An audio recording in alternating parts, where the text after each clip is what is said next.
우리 12절까지입니다. 제가 한 절, 여러분들이 다음 절 교독합니다. 여호와께서 모세에게 일러 가라사대 내가 유다 지파의 손자여 우리의 아들인 불륜을 부르고 하나님의 신을 그에게 충만하게 하여 지혜와 총명과 지식과 여러 가지 재주로 정면 이를 연구하여 금과 은과 노수로 만들게 하며 보석을 깎아 물리며 나무를 새겨서 여러 가지 일을 하게 하고 내가 또 단 지파의 사막의 아들 우리를 함께 하며 지혜로 마음을 읽는 자리가 있며 내가 지혜주가 그들이 내가 명령한 것을 다 만들게 할지니 곧 회막과 증거계와 그 위에 속죄소와 회막의 모든 기구와 산과 그 기구와 순금 등잔대와 그 모든 기구와 분향단과 번제단과 그 모든 기구와 물두봉과 그 받침과 제사직을 행할 때 입는 정결 짠 무엇과 그 제사장의 아론의 성료와 그 아들의 무엇과 관유와 성소의 향기로운 향이라 무릇 내가 내게 명한 대로 그들이 만들지니라. 아멘. 아까 전도사님 주신 그 과제 여러분들 아마 생각해 보셨을 겁니다. 제 생각에는 그래요. 제 생각에. 제가 아무리 생각해도 나도 모른다. 하나님도 모르실 것 같아요. 그건 아닐 것 같습니다. 아니, 오자고 드린 말씀인데 왜? 기대를 어떻게 했는데 그러잖아요.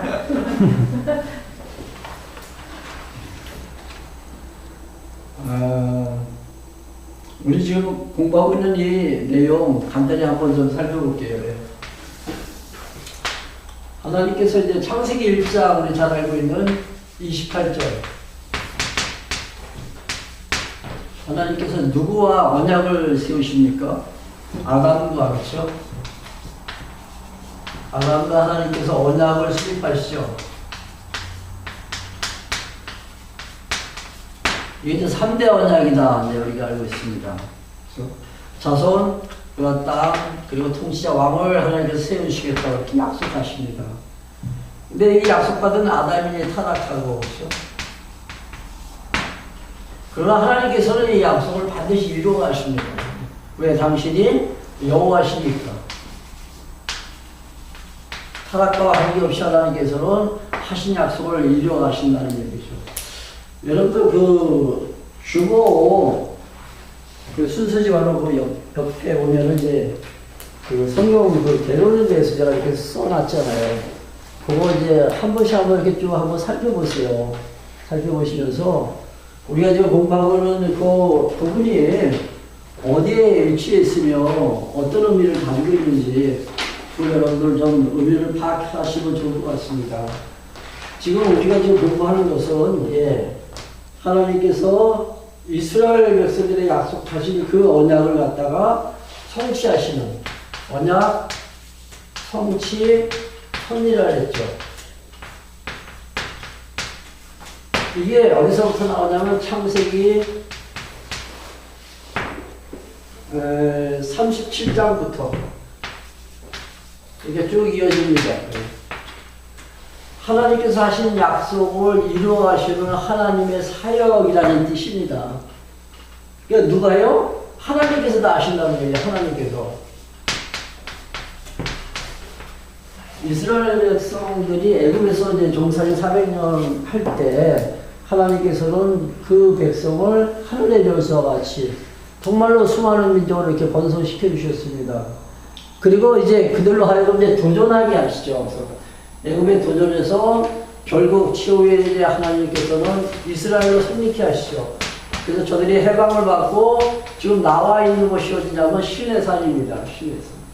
홍해를 건너서 시내산, 그러니까 그 홍해 최남단 지점에 거기 나와 있는데, 시내산에서 하나님께서 이스라엘 백성들에게 다시 언약을 수립하시는 거예요.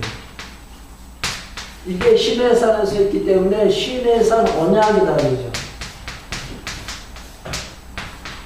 창세기 28장에는 아담과 하신 아담에게 하신 언약이라면은 이 시내산 언약은 이스라엘 백성들을 시내산에 이제 모아놓고 하나님께서 하신 언약입니다.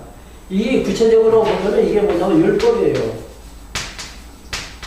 우리 율법 하면 어떤 생각이 들죠? 율법 하면은 이스라엘 민족들이요. 네. 되게 번잡했을 것 같아요. 지금 내가 어떤 느낌이 오냐면 나한테 율법 하면 무거운 짐 같은. 그렇죠. 무거운 짐으로 느껴지죠. 그렇죠? 예. 우리 살아가면서 인생사에서 정말 힘들고 어려울 때 그 우리가 느끼는 그 무거운 짐같이 율법을 보게 됩니다. 그걸 어떻게 언약이라고 할 수 있냐 이거죠. 그렇죠? 하나님께서 우리에게 지키라고 명하셨는데 명하셨으면 내가 지켜야 되는데 그렇다면 그게 어떻게 약속이고 언약이 되겠냐 이거죠.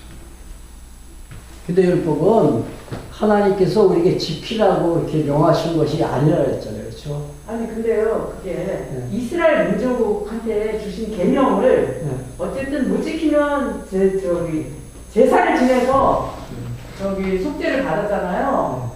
그냥 그 행위가 계속된 거겠죠. 그러니까 그렇죠. 그거를 못 지켰다고 해서 양심에 갇혀 별로 안 받았을 것 같아요. 그냥 제단에 가서 또 내가 또 속죄를 드리고 그리고 내가 제단에 가서 다시 제사 드리고 단지 좀 양이 아깝고 집에 있는 그게 아까워지지만 계속 반복해서 그렇게 살았을 것 같아요. 의미도 모르고. 근데 우리 신약에 있는 우리는 그게 죄로 안 오죠. 이스라엘 민족한테는 이스라엘 민족한테는 그 정죄 기능이 있는데 우리에게는 그게 이제 정죄 기능이 없다. 네, 그 말씀 같으네. 아니 그 개념을요 옛날에는 내가 지켜야 된다고 생각했는데 이제는 그게 내 죄성이라고 생각하니까 그렇죠. 그냥 짐으로 안 다가오고 그냥 그 예수님의 그 감사함 그런 걸로. 아니, 율법 속에 우리 인간들을 가둬놔서 우리가 지내는 걸 알게 하기 위해서 율법을 주신 거잖아요. 그러니까 그래야 구원이 되고 그런 거지. 그처럼 그 하나님의 놀라운 그 언약과 그런 거를 알 수가 없는 거예요. 율법을 통해서 우리가 알 수 있는 거 아닌가? 그렇죠. 예. 그러니까 제가 이제 잠깐만. 근데 제가 이제 던진 질문을 가볍게 생각하시라고. 아니 옛날에는 이 성경이 다 하나님 말씀이라고 생각하고 그냥 이거 여기서 뭐뭐 하라 그러면 그걸 내가 해야 되는 걸로 알았는데. 그렇죠. 지금은 이제 그렇게는 안 받아들여지는 그러니까 이제 그게 네. 얼마나 감사해요. 그동안 이제 전도사님도 열심히 가르쳐 주셔가지고 이제 우리는 어느 정도 이제 해석을 하니까 이게 하나님께서 주시는 이것도 어떻게 보면 하나님께서 우리에게 주신 약속이라 했잖아요. 언약. 그러니까 당신 백성이라는 뜻입니다. 그 출애굽기 그 전체의 주제가 뭐라 했어요? 백성 삼으시는 여호와 하나님이라 했잖아요. 그렇죠? 그러니까 당신 백성이기 때문에 백성만이 법을 지키잖아요. 우리나라에도 헌법이 있을 때 만약에 이방 사람들, 타국민들은 우리나라 법을 지킬 이유가 없잖아요. 그러니까 내가 우리나라 법을 지킨다고 해서 난 대한민국 국민이다. 이런 의미예요. 그러니까 이스라엘 백성들에게 하나님께서 율법을 주셨다는 것은 저들을 백성 삼으시겠다는 얘기입니다. 이스라엘 백성. 그러니까 이 율법이 그럼 이게 악한 거냐 로마서에 나오죠. 그때 이건 율법은 악한 것이라 선하고 거룩하고 의로운 것이다. 그러니까 이스라엘 백성들에게 그 할례에 대한 의미에 대해서 이렇게 설명할 때 저들이 할례로 구원받는 것이 아니라면 그럼 율법이 우리에게 무슨 의미가 있냐 이렇게 질문했을 때 하나님께서 하신 말씀이 있습니다. 뭐라 그러죠? 너희들은 이 율법을 받았다는 것은 하나님의 백성이라는 뜻이라는 얘기죠.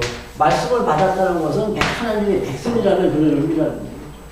그러니까 율법을 우리가 다시 너무 숨기는 걸 봐야죠. 율법은 하나님의 약속이다. 그 약속을 시내산에서 지금 하신 거예요. 하나님께서요. 이걸 이제 우리가 어느 정도 이해하면서 보자는 얘기죠.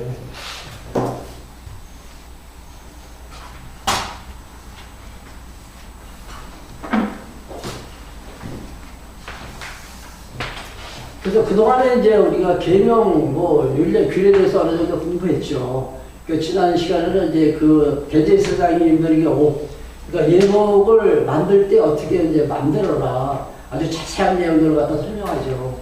근데 제사장, 일반 제사장입니다. 대제사장 말고 일반 제사장도 역시 마찬가지예요. 옷을 입혀서 이제 거룩하게 하죠. 그리고 그들에게 기름을 부어서. 몇 가지 이제 그 의식을 통해서 이제 거룩하게 만들어 가시는 거예요. 그리고 최종, 지금 우리가 읽은 31장 내용은 뭐냐면은, 이제 결론적으로 하나님께서 이제 말씀을 하십니다. 31장. 지금까지 하나님께서 이 명하신 것을 이제 다 지켜나갈 때, 누구를 통해서? 지혜자를 통해서 하나님께서 만들어 가신다 그랬죠. 그러니까 성막을 만들 때 성막 안에 있는 그 성물들, 그 향단이라든가, 그 다음에 분향단이죠. 분향단, 그 다음에 촛대, 떡상, 그 다음에 그 물두멍이라든가 등등. 그 다음에 번제단, 그 다음에 법계, 속죄소. 이 많은 것들을 만들 때 누구를 시켜요? 지혜자를 시켜서 만들게 하십니다. 그게 지금 읽은 우리 31장 그 내용이에요. 근데 이 지혜자는 하나님께서 주시는 지혜 가지고 지혜롭게 된 자, 그들이 일어나는 거예요. 그러니까 하나님께서 저들에게 신을 주셨다 그러죠. 다시 한번 볼게요. 31장 3절 한번 보세요. 3절. 하나님의 신을 그에게 충만하게 하여 지혜와 총명과 지식과 여러 가지 재주로 공교하는 하게 하셨다. 하나님께서 성령으로 저들에게 부어주셔서 성령을 부어주셔가지고 성령의 충만한 자들, 즉 지혜로운 자들이 하나님의 성전에서 일을 하게 됩니다. 이것은 사실 오늘 우리 신약시대에 보면은 하나님께서 당신의 그 자녀, 즉 성도죠. 성도들에게 무엇을 주십니까? 각자 은사를 주시잖아요. 그렇죠? 이게 지혜를 주시는 거죠. 은사를 주시면 이 은사 가지고 하나님께서 맡겨주신 직분을, 직임을 수행하게 됩니다. 예, 이것도 역시 하나님께서 주시는 은사 가지고 이 직임을 수행한다는 얘기죠. 하나님께서 주신 지혜 가지고 하나님의 성물을 관리하는 거예요. 이거 누가 하세요? 다 하나님이 하신다는 얘기죠. 여기서 제가 드리고 싶은 말씀은 그 사역의 주체는 하나님이시다. 그거 하나 잊지 말자는 얘기입니다. 내가 하는 것이 아니라 하나님은 나를 통해서 당신이 성전을 지어가십니다. 구약시대는 눈에 보이는 그 성막이지만은 오늘날은 누가 성전이에요? 예수를 머리로 한 그 지체 교회가 성전이죠.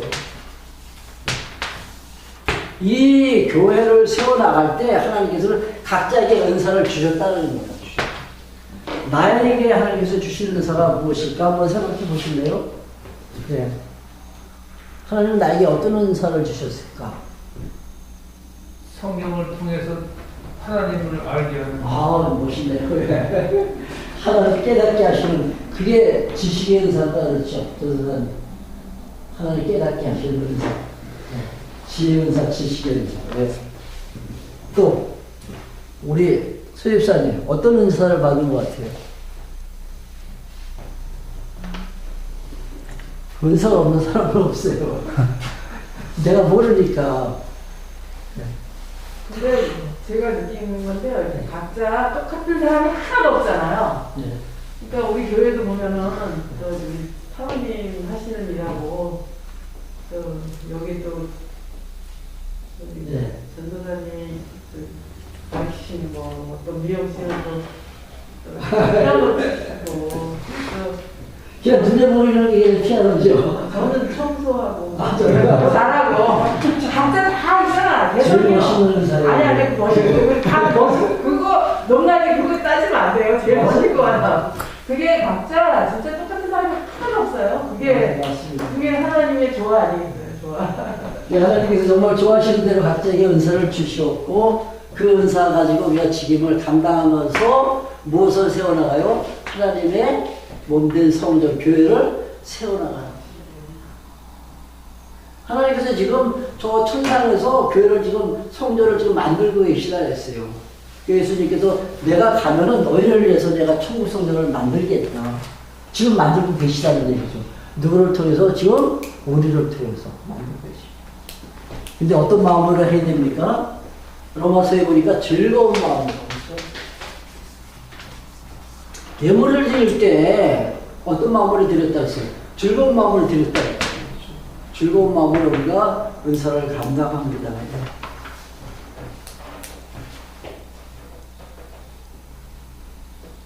자, 18절 보실래요? 31장 18절.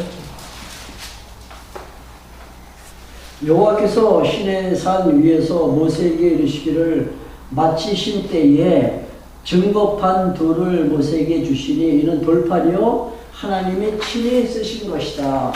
이 증거판은 십계명을 기록한 판입니다. 근데 판이 두 개예요. 양쪽에 이제 뭐 한 5계명, 5계명씩 막 이런 식으로 한번 썼을 거예요. 그 모세가 이제 하나님께서 친히 쓰신 그 돌판을 가지고, 증거판을 가지고 하산을 합니다. 예, 산 밑으로 내려왔어요. 근데 그 진영에서는, 이스라엘 진영에서는 어떤 일이 벌어지고 있었냐면은 저들이 축제를 벌이고 있었습니다. 축제. 제가 축제라는 표현을 좀 썼는데, 예, 저들이 너무 흥에 겨워가지고, 예, 춤추면서, 예, 잔치를 벌였다는 얘기죠. 모세는 내려와서 깜짝 놀랐어요. 보니까는 금송아지를 만들어서, 예, 우상을 만든 거죠. 금송아지를 만들어가지고 저 금송아지가 우리를 지키는 수호신이다 했습니다. 이건 엄청난 사건이에요. 그렇죠? 한번 생각해 보세요. 크기가 얼마나 크기로 만들었을까요? 한번 상상해 보세요. 금으로 만들었습니다. 금.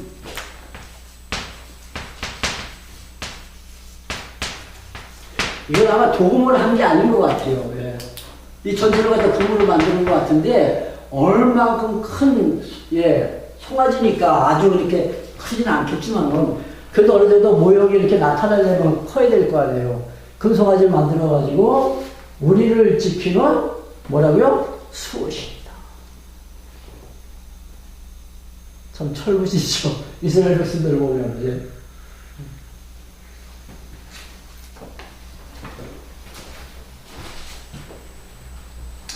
모세가 40일 동안 이제 산 위에서 이제 하나님과 대면하죠. 그러니까 지도자가 없는 그 40일 동안에 저들이 생각해낸 게 결국은 금송아지 만들어가지고 이제 이 금송아지 우리가 섬기면서 살자는 얘기예요.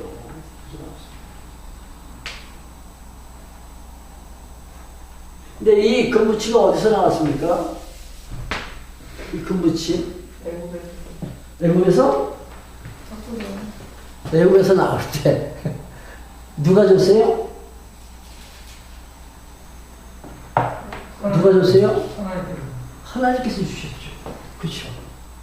하나님께서 애굽 사람들이 가지고 있는 거 빼앗아 가지고 이스라엘 백성들에게 주셨다는 얘기죠. 그거 가지고 나와서 한 짓이 뭐예요? 우상을 만들어요. 그렇다고 하나님께서 주시지 말아야 되잖아요. 하나님 주실 때는 언제 뭐 그거 가지고 또 우상 만들었던 거 하나님께서 또 진노하시니까 참 이해할 수 없는 그런 하나님이죠.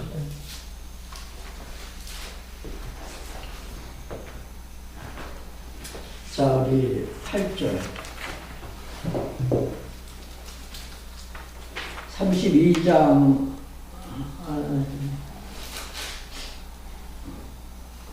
32장 한번 8절 보실래요? 8절.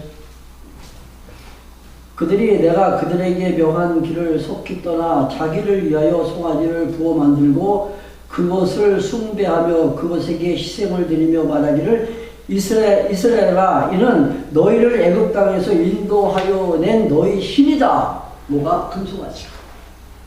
근데 누구를 위해서 만들었어요? 그 8절 보세요. 누구를 위해서? 자기 자신을 위해서. 그렇죠? 하나님을 위해서가 아니라 자기 자신을 위해서. 하나님께서 우리에게 은사를 주셨다 그랬는데 그 은사를 가지고 우리가 어떻게 사용해야 됩니까? 하나님을 위해서 은사를 우리가 사용해야 되잖아요. 여기 보면 은사뿐이 아니에요. 하나님께 받은 분복이 있다 그랬죠. 분복. 각자에게 나눠주신 이 복. 이 은사나 이 분복을 가지고 주를 위해서 우리가 살아야 되는데 자기 자신을 위해서 지금 사용하고 있다는 얘기죠.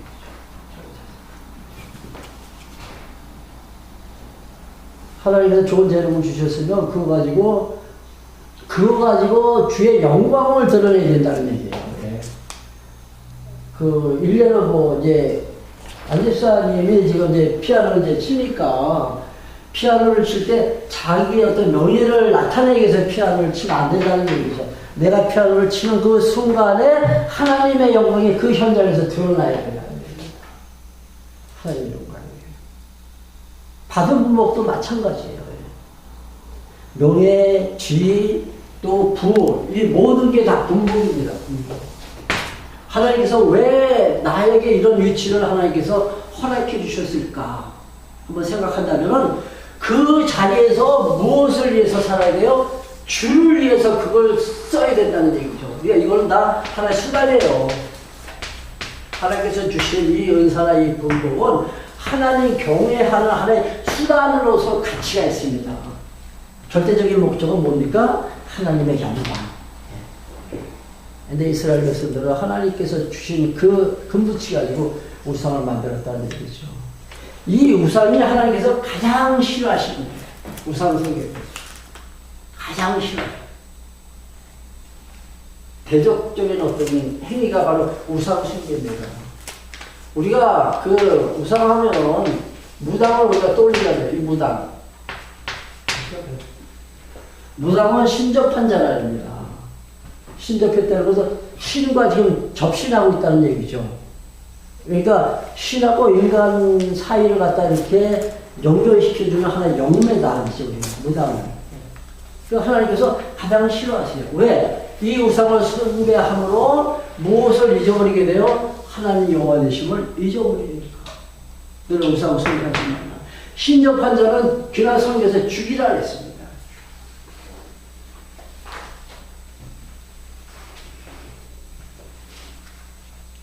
자, 10절 보실래요? 10절. 그런즉 나대로 하게 하라. 내 마음대로 하겠다는 말씀이 하나님이 내가 그들에게 진노하여 그들을 진멸하고 너로 큰 나라가 되게 하리라. 다 죽여버리겠다는 얘기죠. 이스라엘 백성은 이제 다 내가 죽이겠다.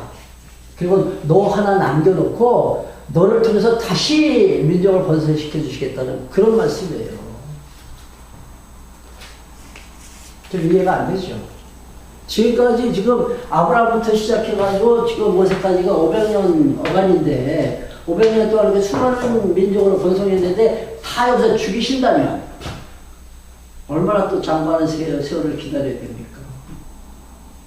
사실 하나님께서 이렇게 말씀하시는 것은 하나님의 진심이 담긴 말씀은 아닐 거예요.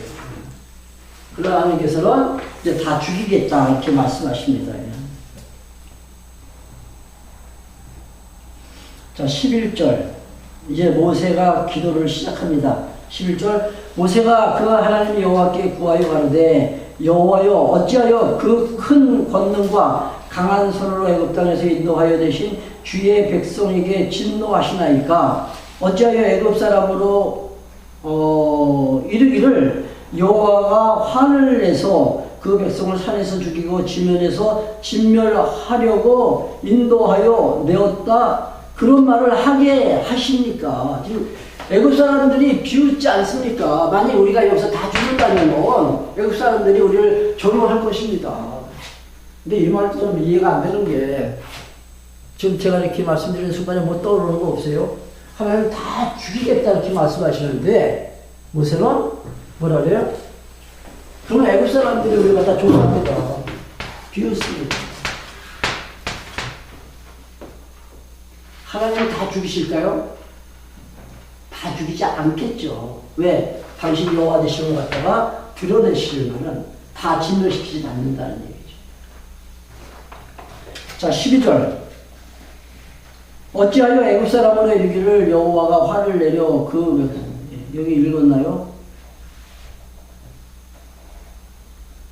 다시 한번 보겠습니다. 12절. 어찌하여 애굽 사람으로 이르기를 여호와가 화를 내서 그 백성을 산에서 죽이고 지면에서 진멸하려고 인도하여 내었다 하게 하시렵니까? 주의 맹렬한 노를 그치시고 뜻을 돌이키사 주의 백성에게 이 화를 내리지 마옵소서. 여기 주목하세요. 자, 지금 하나님께서 뭐라고 말씀하세요? 다 죽이겠다. 다 진멸시키겠다. 왜 모세가 뭐라고 기도합니까? 그러면 애굽 사람들이 당신 조사합니다. 그러니 당신 어떻게 하라고요? 뜻을 돌이키사. 뜻을 돌이키라는 얘기죠. 죽이지 말라는 얘기죠. 자, 여기서 우리가 뜻을 돌이키사, 이거 어떻게 해석을 합니까? 그래서 모세의 기도를 듣고 하나님께서 정말 뜻을 돌이켜서 이스라엘 백성들을 보호하십니다. 죽이지 않는다는 얘기죠.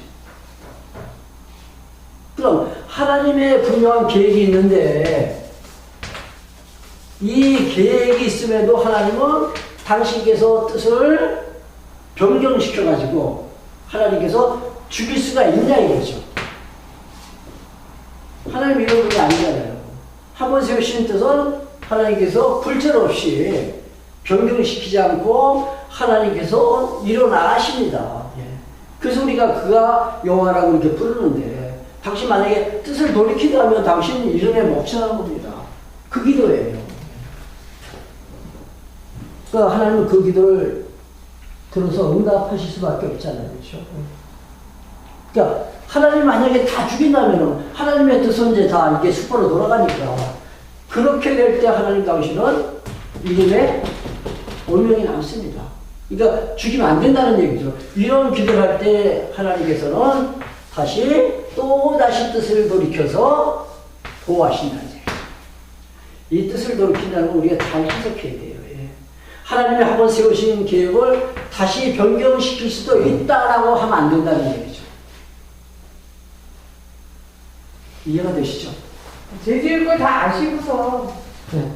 아니, 근데 일반적으로 사람들이 이제 그렇게 묻잖아요. 하나님께서 세우신 계획도 하나님께서 변경시킬 수 있다. 그 기도하니까 하나님께서 다시 원위치로 돌아가신다. 이렇게 사람들이 이야기한다는 얘기죠. 여기서 문제는 기도했기 때문에 하나님께서 보여주셨다. 이런 결론을 만든다는 문제가 있습니다. 기도했기 때문에. 그게 아니라 저기 뭐냐. 하나님의 뜻을 구하니까 그 기도, 하나님의 뜻을, 그러니까 언약 자손을 살려주실 것을 알고 그 뜻을 구하니까 하나님이 그러시는 거. 이게 모세는 알죠. 그렇죠. 그래서 하나님은 내 뜻을 돌이키시는 게 아니다. 모세가 한 기도잖아요. 그렇죠. 그러니까 모세는 아는 거예요.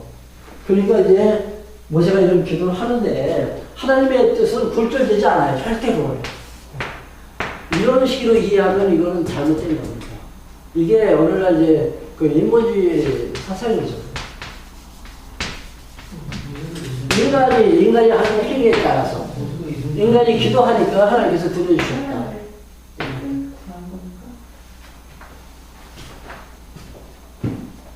13절 보세요. 이제 나옵니다. 13절.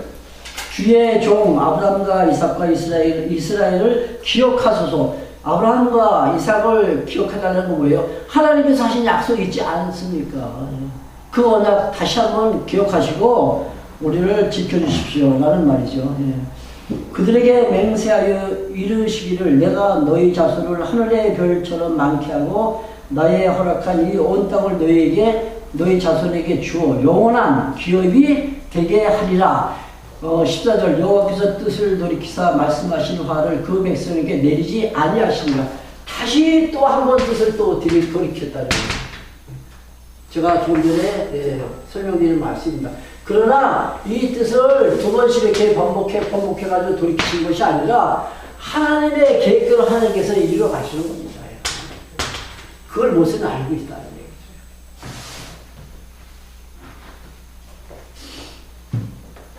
얘기죠. 15절 보시기 바랍니다. 15절부터 20절까지는 이제 모세가 이제 분노합니다. 예. 그 광경을 목격한 모세가 참지 못하죠. 혈기가 있잖아요, 모세가. 그러니까 참지 못하고 이제 분노하는 그 내용이 15절부터 20절까지 나오는데 19절. 진에 가까이 이르러 송아지와 그 춤추는 것을 보고 대노하여 손에서 그 판들을 산 아래로 집어던져 깨뜨리라. 누가 쓴 건데? 하나님께서 써주신 건데. 그 계명판을 갖다 집어 던져버린 거예요. 이게 증거판이라 했죠, 증거판. 이게 깨졌다는 것은 무엇을 의미합니까? 이게 깨졌다는 것은 잠시 하나님과의 그 관계가 단절됐다는 얘기예요. 아까 말씀드렸잖아요. 이 율법은 하나님의 백성됨을 갖다 지금 확증시켜 나가는 하나의 그 방편으로 율법을 주신 거예요. 너희는 내 백성이고 나는 너희 하나님이다. 그러니까 하나님과 이스라엘 백성들의 관계를 갖다 유지하기 위해서 율법을 주신 건데 이 증거판을 좀 깨버렸다는 얘기죠.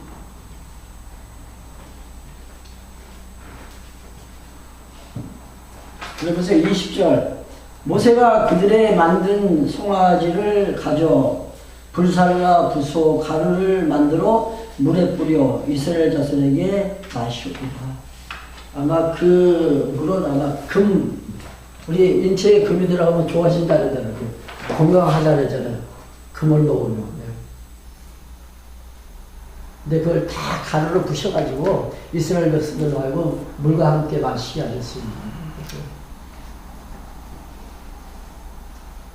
21절부터 이제 24절 보면은 모세가 아론을 갖다 책망해요. 아론은 모세의 형이죠. 네. 근데 자기 형을 갖다 책망합니다. 왜 내가 없는 동안에 왜 이스라엘 백성들로 하여 우상을 만들기에 내버려 뒀냐 이거죠. 여기가 아론이 변명하죠. 그 책임을 백성들에게 전가시켜요. 네. 자기가 하고 싶어서 한 것이 아니라 백성들이 요구했기 때문에 한 거다. 근데 누가 만드냐 하면은 아론이 만든다. 한번 그 사절 한번 누가 읽어보세요. 사절. 빨리 읽으세요. 사절. 24절? 네, 32장 사절. 24절? 그냥 사절이요? 아론이 그들의 손에서 금고리를 받아 부어서 조각칼로 새겨 아론이 직접 만들었다 그러잖아요.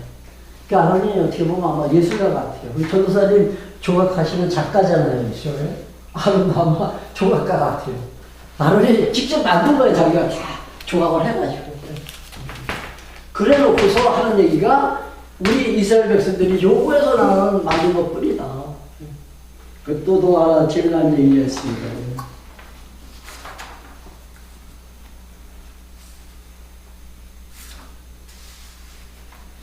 제가 표시를 안 했는데요.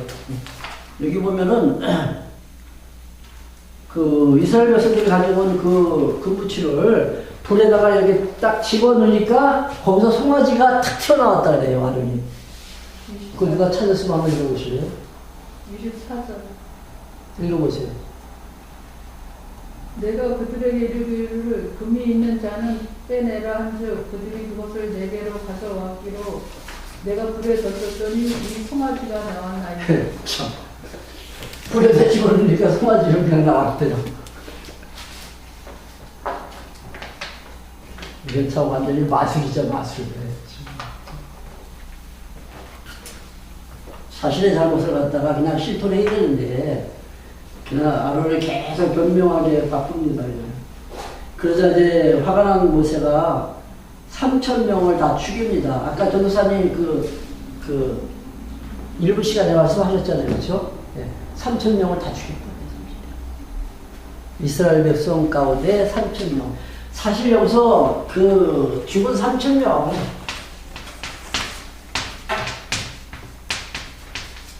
사실 대표격이죠. 네, 대표격입니다. 이스라엘 백성들의 죄를 뒤집어 쓰고 3,000명이 죽은 거예요. 그때 누구를 통해서 3,000명을 죽였냐면, 아까 전도사님 누구라 그랬습니까? 어느 지파라 그랬어요? 아까 말씀하시던데. 네 지파죠, 네 지파.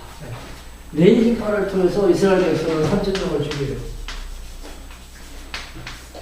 네 지파가 또 누구를 그렇게 많이 죽였죠? 창세기에 우리 공부한 내용인데.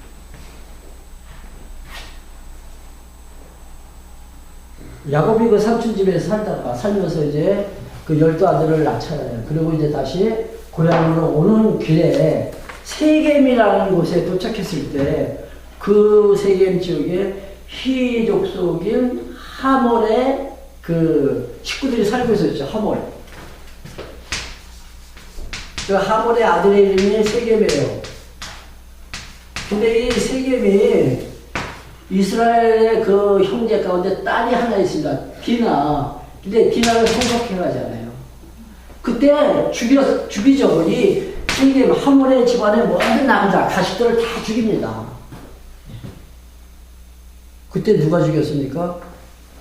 레지파하고 시몬 지파가 죽였어요. 레지파하고 시몬 지파. 그 창세기 49장 보면은 그 야곱이 이제 죽기 직전에 12아들에게 이제 그 축복하면서 기도하는 내용들이 있죠. 그 유다에게는 네 왕위가 그 예수님 오실 때까지, 실로가 오실 때까지 왕위가 계속 이어질 것이다. 근데 레위와 시몬에게 그 뭐 약속한 게 있습니다. 예언적으로 약속한 게. 그게 뭐냐면 너는 칼을 사용할 것이다. 칼을 사용해서 사람을 도륙시킬 것이다. 이런 예언을 합니다.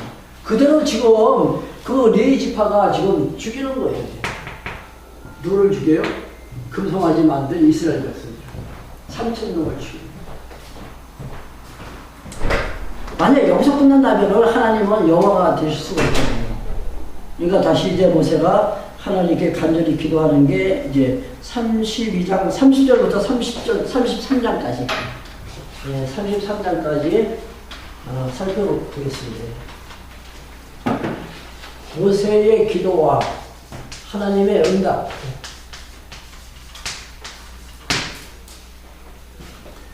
자, 30절 한번 읽어볼게요. 32장 30절. 이튿날 모세가 백성에게 이르되 너희가 큰 죄를 범하였도다. 내가 이제 여호와께로 올라가노니 혹 너희의 죄를 속할까 하노라. 여호와께로 다시 나가 여짜오되 슬프도소이다. 이 백성이 자기를 위하여, 여기 나오잖아, 자기를 위하여, 그죠? 금신을 만들었사오니 큰 죄를 범하였나이다. 그러나 합의하시면 하나님께서 허락하신다면, 하신다면 이제 그들의 죄를 사하여 주옵소서. 그렇지 않으시면 원컨대 주의 기록하신 책에서 내 이름을 지워버리소서. 모세의 간절한 기도의 내용은 뭐예요? 하나님께서 허락하신다면 용서해 주세요. 만약에 용서를 안 하신다면 내 이름, 모세 자신의 이름을 생명책에서 지워버리세요. 나 구원 못 받아서 좋습니다. 그런 내용이에요. 로마서에 보면 그 사도 바울이 그 이스라엘 백성들의 구원을 위해서 간절히 그 기도할 때 그런 기도를 합니다. 나 한 사람이 저주받아서 지옥 가는 한이 있더라도 우리 이 백성들 다 구원해 주세요. 그런 기도하죠. 비슷한 기도예요. 차라리 내 이름도 다 지워달라는 얘기죠. 이런 기도를 할 수 있는 그 어떤 그 뭡니까? 담대함, 배짱이 어디서 나올까요? 내 이름 다 지워주세요. 이거 어떻게 보면 또 배짱이잖아요. 그렇죠? 이런 담대함이 어디서 나와요? 하나님의 약속은 반드시 이루어진다. 그걸 알고 있으니까. 하나님께서 절대 이름 지우지 않으시는 분이니까. 이런 기도. 그래서 하나님께서는 이제 응답해 주십니다.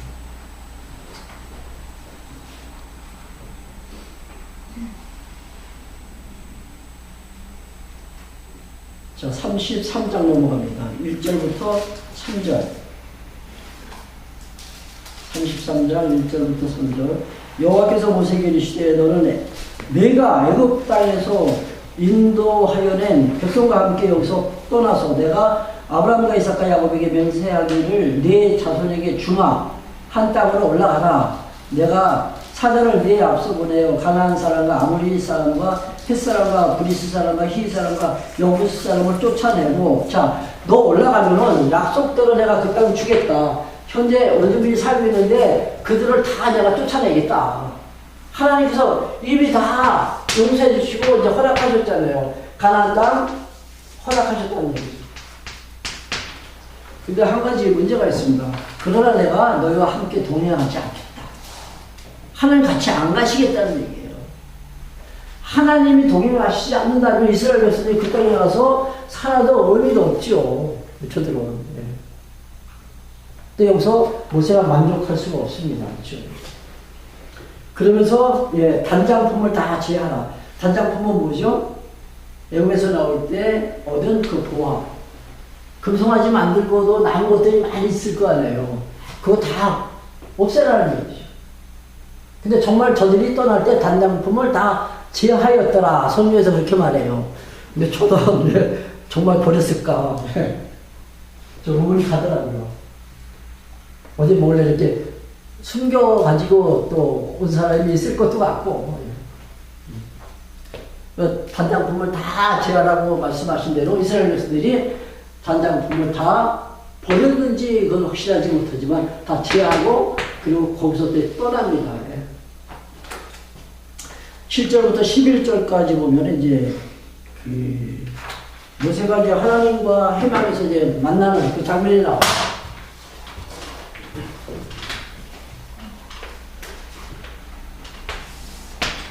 이스라엘에 이렇게 진영이 있잖아요.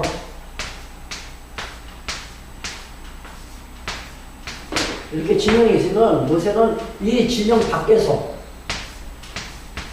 그러니까 자기가 지금 여기 진영에 있을 때 여기 장막을 치고 있잖아요. 아까 전도사님이 장막에 대해서 말씀하셨는데, 내가 거처하는 이제 처소죠. 천막으로 이제 만든 이제 장막. 이 장막을 이 진 밖으로 옮겨요. 모세가 진 밖. 자기 장막. 그리고 여기 이름을 갖다가 회막이다 이렇게 부릅니다. 회막. 이 회막이라는 것은 그 하나님과의 만남의 장소를 의미합니다. 회막. 거기에 모여서 이제 하나님을 여기서 대면하는 거죠.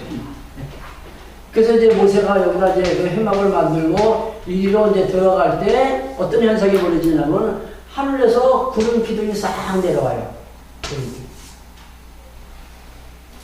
이 장면을 보고 이스라엘 백성들이 이 질 중에서 그 광경을 바라보면서 여호와를 경외했다.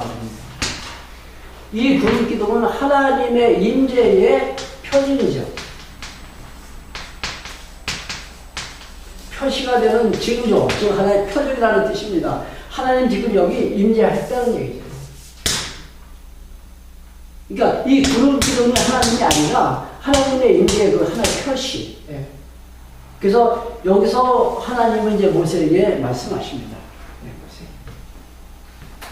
읽지 않을게요. 우리 그 아내가 가면서 차 타고 가면서 그런 얘기 하더라고요. 그거 다 읽지 말래요. 설명드릴 테니까 여러분들이 궁금하시면 이제 읽어보세요, 나중에. 자, 그래서 하나님을 만나고 이제 여기서 나올 때 15절 한번 보실래요? 33장 15절. 모세가 여호와께 고하되 주께서 친히 가지 아니하시려거든 우리를 이곳에서 올려보내지 마옵소서.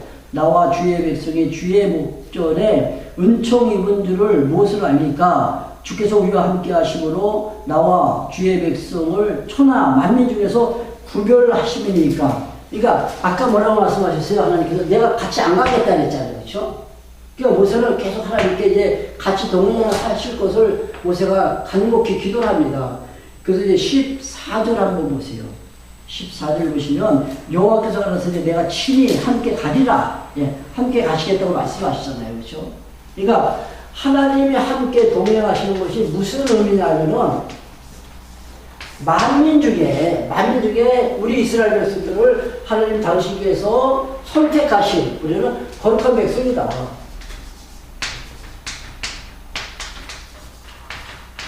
즉 구별된 백성이라는 의미죠. 그러니까 우리가 당신의 택함받은 구별된 백성이라는 것을 당신 드러낸 시기에서는 우리와 함께 동행하셔야만 됩니다. 그런 얘기예요. 여기까지가 이제 그 첫 번째 돌파 이야기입니다. 이제 모세가 집어던져서 깨뜨렸잖아요. 그럼 하나님께서 어떻게 하십니까? 다시 모세를 또 불러 올리십니다. 그래서 이제 34장부터 보면은 두 번째 돌파, 증거판에 대한 이야기가 나와요. 왜? 이제 파괴됐으니까, 관계가 지금 훼손됐으니까 다시 회복시키기 위해서, 원상복귀시키기 위해서 하나님께서 다시 증거판을 또 써서 또 주십니다. 다음 시간부터 이어가시죠. 기도합시다. 우리에게 귀한 말씀